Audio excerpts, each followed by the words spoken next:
जब दिव्यांग की बात आती है तो दिव्यांग के अंदर परमात्मा ने ये किसी के हाथ में नहीं है, लेकिन कोई बात नहीं।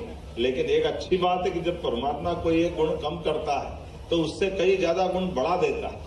वो अपनी उपयोगिता को और अच्छे से साबित करते हैं। और सभ्य समाज में इसी बात की गुंजाइश होना चाहिए कि हमारे समाज के ही अंग हैं और कोई कारण से अगर 19 से 20 हैं तो हाथ पकड़ के उनकी जो अच्छी प्रतिभा है उसको वो बेहतर से बेहतर करे, ऐसे अवसर देना चाहिए।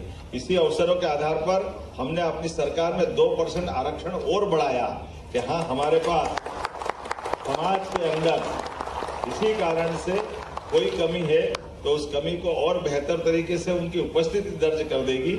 हमारे लिए ये सौभाग्य की बात है, हमारी प्रकृति की ये विशेषता है कि हम तो सर्वे भवन्तु सुखिनः सर्वे सन्तु निरामया, जब सबकी सुख की कामना करते हैं। ऐसे में हमारे द्वारा कई प्रकार के और भी योजनाओं का सरकार के माध्यम से प्रयास प्रारंभ किया है कि हमारे अपने मित्रों की जिसके कारण से जिनको जिसकी जैसी आवश्यकता है, सरकार की योजनाएं भी उस प्रकार की रहे जिससे उनको सबको लाभ मिले।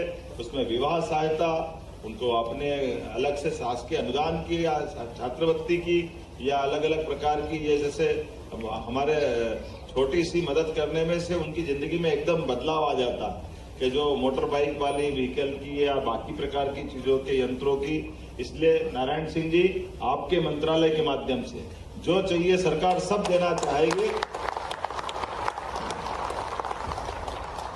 सरकार के पास अपने इस मामले में कोई कष्ट नहीं है, हमारी उदारता भी है और हमारी ड्यूटी भी है कि हम निश्चित रूप से इन सारे मामलों को संवेदनशील तरीके से, हमारे ही बच्चे हैं, उनको कोई दिक्कत आए, सरकार सबसे पहले उनकी मदद करने के लिए खड़ी है।